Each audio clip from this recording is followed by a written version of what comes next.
మనం ఈ రోజు వీడియోలో ప్రెజెంట్ పర్ఫెక్ట్ టెన్స్ యొక్క ఉపయోగాన్ని నేర్చుకుందాం. ఇప్పుడే పూర్తయినటువంటి పనులను ఇంగ్లీష్ లో ఎలా చెప్పాలి? ఇప్పుడే పూర్తయినటువంటి పనులను ఇంగ్లీష్ లో ప్రెజెంట్ పర్ఫెక్ట్ టెన్స్ ఉపయోగించి చెప్పాలి. పద్మావతి లెర్నింగ్ హబ్ అనే ఈ ఛానల్ కు మీ అందరికీ స్వాగతం. సో ఈ ఛానల్ ద్వారా తెలుగు ద్వారా ఇంగ్లీష్ నేర్చుకునేటటువంటి వీడియోలు నేను చేస్తున్నాను. ఈ వీడియోని మీరు చివరి వరకు చూడండి. దయచేసి మీరు సబ్స్క్రైబ్ చేయండి, షేర్ చేయండి మరియు కామెంట్ చేయండి. సో ప్రెజెంట్ పర్ఫెక్ట్ టెన్స్ లో వెర్బ్ యొక్క రూపం ఎలా ఉంటుంది? ఇది చాలా ముఖ్యం. ఏదైనా ఒక టెన్స్ ఉన్నప్పుడు దాని యొక్క వెర్బ్ యొక్క రూపాన్ని మనం నేర్చుకోవాలి.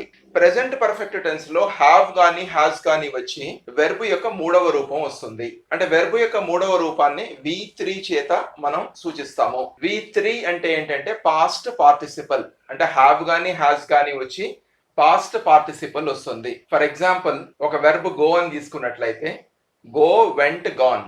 గో అనేది వెర్బ్ యొక్క మొదటి రూపము, వెంట్ అనేది వెర్బ్ యొక్క రెండవ రూపము, ఇది పాస్ట్ టెన్స్ ఫామ్. గాన్ అనేది వెర్బ్ యొక్క మూడవ రూపము, ఇది పాస్ట్ పార్టిసిపల్. హ్యావ్ ఎప్పుడు వస్తుంది? హ్యాస్ ఎప్పుడు వస్తుంది? హ్యావ్ అనేది సబ్జెక్టివ్ ప్రొనౌన్స్ అయినటువంటి ఐ, వి, యు, దే తో పాటుగా వస్తుంది. ఫస్ట్ పర్సన్ లో ఉన్నటువంటి pronouns I, we, second person లో ఉన్న pronoun you, third person plural లో ఉన్నటువంటి ప్రొనౌన్ దే. వీటితో పాటుగా హ్యావ్ వస్తుంది. హీ, షీ, ఇట్ కు హ్యాస్ వస్తుంది.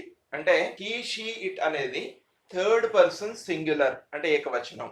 కాబట్టి ప్రెజెంట్ పర్ఫెక్ట్ టెన్స్ లో వెర్బ్ రూపం చెప్పినప్పుడు ఐ, వి, యు, దే వచ్చినప్పుడు హ్యావ్ ప్లస్ V3 ని వాడాలి. హీ, షీ, ఇట్ వచ్చినప్పుడు హ్యాస్ ప్లస్ V3 ని ఉపయోగించాలి. గో అనేటటువంటిది వెర్బ్ యొక్క మొదటి రూపం అయితే ఇవన్నీ కూడా ప్రాక్టీస్ చేయండి.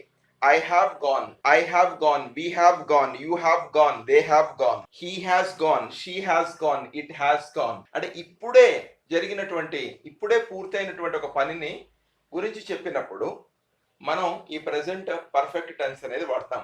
ఐ హ్యావ్ గాన్, నేను ఇప్పుడే వెళ్ళాను. ఇప్పుడు కొన్ని ఉదాహరణలు చూద్దాం. I have completed that work అంటే నేను ఆ పనిని పూర్తి చేశాను, అంటే ఇప్పుడే పూర్తి చేశాను, అంటే జస్ట్ కంప్లీటెడ్ వర్క్ అన్నట్టు. హీ హ్యాస్ గాన్ దేర్, అతడు అక్కడికి వెళ్ళాడు. అంటే ఎవరైనా వచ్చినప్పుడు అతను ఇప్పుడే అక్కడికి వెళ్ళాడు అని చెప్పినప్పుడు ఇలా వాడతాను. షీ హ్యాస్ మెట్ మీ, ఆమె నన్ను కలిసింది, అంటే ఇప్పుడే కలిసింది అనే అర్థంలో. They have reached that place, వాళ్ళు ఆ ప్రదేశానికి చేరుకున్నారు. ఇట్ హ్యాస్ ఎస్కేప్డ్, అది తప్పించుకుంది, అంటే ఇప్పుడే తప్పించుకుంది అనేటటువంటి అర్థంలో ఇది చెప్తాము. కాబట్టి ఇప్పుడే పూర్తయినటువంటి పనులను గురించి చెప్పడానికి ప్రెజెంట్ పర్ఫెక్ట్ టెన్స్ వాడతాము. ప్రెజెంట్ పర్ఫెక్ట్ టెన్స్ లో హ్యావ్ గాని హ్యాస్ గాని వచ్చి V3 వస్తుంది. సో ఈ వెర్బ్ రూపం గుర్తుంచుకున్నట్లయితే, ఇది ఎప్పుడు వస్తుంది అనేది తెలిసినట్లయితే మనం చాలా సందర్భాల్లో ఇంగ్లీష్ లో మాట్లాడేటప్పుడు మనం ఈ టెన్స్ ను ఉపయోగించుకోవచ్చు. ఈ వీడియో మీకు నచ్చినట్లయితే సబ్స్క్రైబ్ చేయండి, షేర్ చేయండి, కామెంట్ చేయండి మరియు లైక్ చేయండి. ఈ వీడియోని మీరు ఓపికగా విన్నందుకు అందరికీ ధన్యవాదాలు. Thank you one and all.